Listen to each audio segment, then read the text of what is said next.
how's your gallbladder? If you've got reflux, burping, flatulence, even right shoulder pain, of course gallstones, we can assume that there is possibly something going on with your gallbladder. Now, what you may not know is that there is an emotion that is strongly tied to your gallbladder, and if this emotion gets stuck inside your body, if it's not processed, your gallbladder health can suffer. So that's what we're going to talk about today. First, we need to consider, what is the gallbladder? Well, in very succinct terms, the gallbladder is a small organ that sits behind the liver, just behind, and its purpose is to help you break down and digest fats. Now, it excretes bile, and it's the bile that goes, oh, there's fat there in that this person has just eaten. We better break it down so that the system can actually process it and excrete what it needs to, absorb what it needs to, make sure that when you eat fats, you feel okay. But when the gallbladder is not happy, or when the liver's not happy, the gallbladder can suffer as well. And basically what this does is this impacts your ability to digest your fats. So when we're talking about an issue with the gallbladder, we're talking about someone's ability to digest fats. But what I want to talk about, now that you have a basic understanding of what the gallbladder is the emotion that is connected to this gallbladder. Okay, so the gallbladder can get overwhelmed if you're eating too many fatty foods, obviously because it digests the fats and it's related to your fat metabolism. But it's also related to the emotion of shock and the emotion of trauma.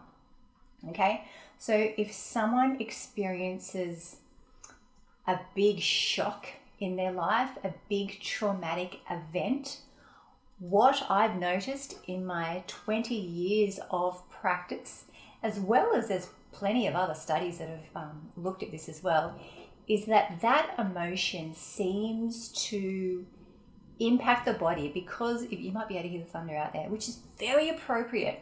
Okay, I will talk about why that is in a minute.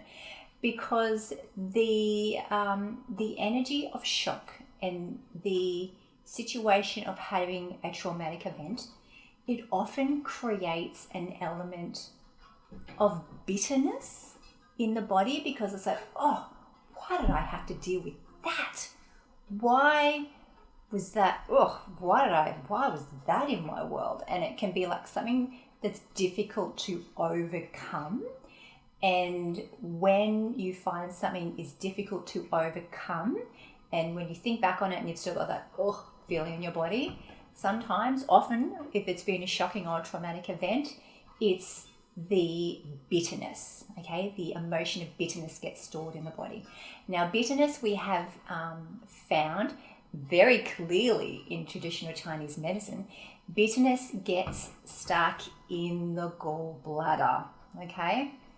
So unprocessed shock, unprocessed trauma very often sits in the gallbladder and begins manifesting as obviously the bitterness and the unhappiness, but also as the nausea and the reflux and the gallstones. If you have any of those symptoms, I want you to think back and go, okay, was there a traumatic event that I've had? Was there a shock that I've experienced in my life that I haven't processed yet? And if you say yes, that's okay, because there's also always time for you to process it. It's never too late to deal with the emotion. Now, I'm a human design analyst, so I'm going to look at this a little bit deeper from a human design perspective, okay? Now, from a human design perspective, gate number 51 is specifically associated with the gallbladder. It's also specifically called the gate of shock. And some people call 51 the gate of thunder. And I said there was thunder before. So it's very appropriate that I'm filming this video right now, and there is thunder outside. Now let's look into gate 51 a little bit more, because if you have it, being aware of your gallbladder health and being very conscious to process the shocks that you might experience is very important for you. So let's take a little look at gate 51. So gate 51 sits in your heart chakra, okay? And it's about wanting to be first. It's about initiating others. It's about acting on an inner spark and discovering an individual truth. Now, Denise Matthew, who is a human design guru, she explains it beautifully. And if we think about the Wizard of Oz, there's a great analogy there for this gate 51. And she explains that Dorothy goes through the traumatic event. The traumatic event is when she gets picked up by the cyclone. She goes through the cyclone, the tornado in America. It's a tornado. And she gets spun around, and then she gets plopped down in this other world, in the land of the Munchkins and the witches and all of these fantabulous, fantastical things. Now, the point is that highlights how someone can have an experience where they begin as one person over here, and then they have this situation. In Dorothy's situation, it was the tornado, and then she got plonked over here. So Dorothy's life can never be the same after she has experienced that tornado, because she's got more memories, more experiences, more shocks that she's had to deal with and process. So that's an interesting analogy for the gate 51. Now, people with a strong gate 51 can seem from the outside world to lack caution, and they can also have a destabilizing effect on those who are not ready to be initiated into a higher frequency, because that's what the 51 is designed to do. It's designed to initiate you into a higher frequency, and they are also designed to be initiated into a higher frequency.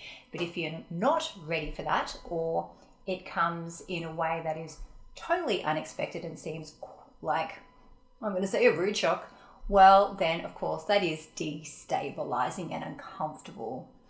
These people can also have a melancholy, a sadness about having a lack of excitement, because they're designed to experience the shocks and emotions that are high, not necessarily high vibration, but there's a lot of emotion that's designed to be flowing through these people. And if it's not there, they can feel like they're lacking something. And these people can also sometimes seem like they're a victim of impatience. Like, let's go, want to do it now, which also circles back to that potential lack of caution energy. Now, if we're looking at the gene keys, this energy moves from agitation. So these people from maybe more of a shadow energy, there can be some agitation. But ideally, it moves through to that initiating energy. We're going to initiate someone into a higher perspective of something, or I'm going to be initiated into a higher perspective about something. And then that evolves even further into awakening. Now, this 51 is ideally stabilized by the 25. Now let's have a quick look at the 25, which is in the identity center, because if you have the 51 without the 25, you can feel more prone to that destabilizing energy. Now the 25 is called innocence, the gate of spirit. As I said, it sits in the identity center. It's not specifically related to the gallbladder, but it does relate to it through the channel that it forms. From a higher perspective, this energy says love is the remedy for everything. However, from its more shadow perspective, the 25 says, my life is challenged over and over again. I have so much confusion when I'm witnessing unloving acts. And I really want to love everything equally, but I don't understand why everyone doesn't do that, and why everyone doesn't understand that everything is possible to be loved equally. And of course, that energy, you can see it's lacking. The 25 wants to love everything and wants everything to feel like it is like hugged in a big blanket. But if that's that energy is not there, if it's not strong, if it's operating from its shadow perspective, it takes away, or it lowers the 51's ability, the shock ability, to process that trauma more efficiently. So, what is the solution to this? Unfortunately, I cannot remove the shocks and the trauma from these people's lives. I wish I could, because some of them have been horrendous, and I'm definitely in no way, shape or form giving a justification for these deep shocks that people have experienced. What I'm suggesting is that there is actually a deeper perspective, a deeper reason for these things that may have occurred, and it is about diving deep into the bottom of the well sometimes to look at what this situation is trying to tell us.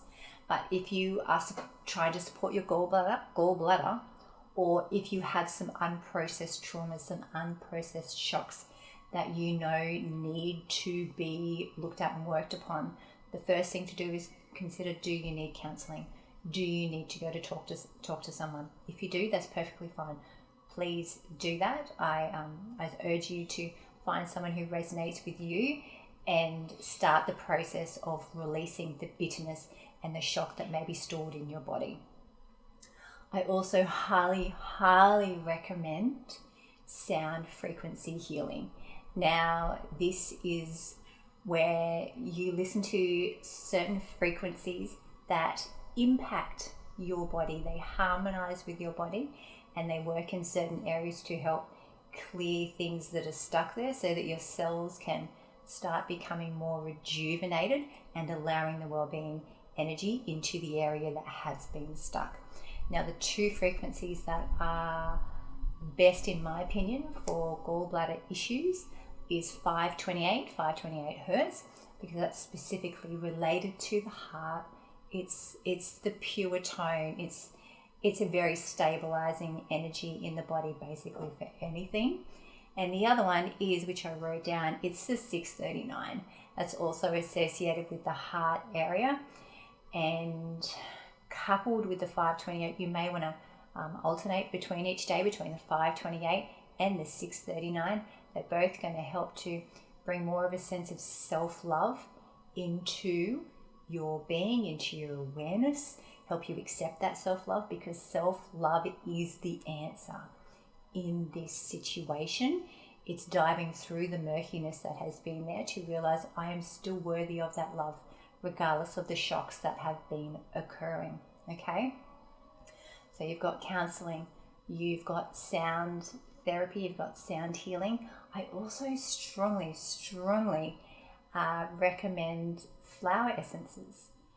They have a vibrational energy to them, and taking them, they are simply a few drops that you take underneath the tongue, and they come from a flower.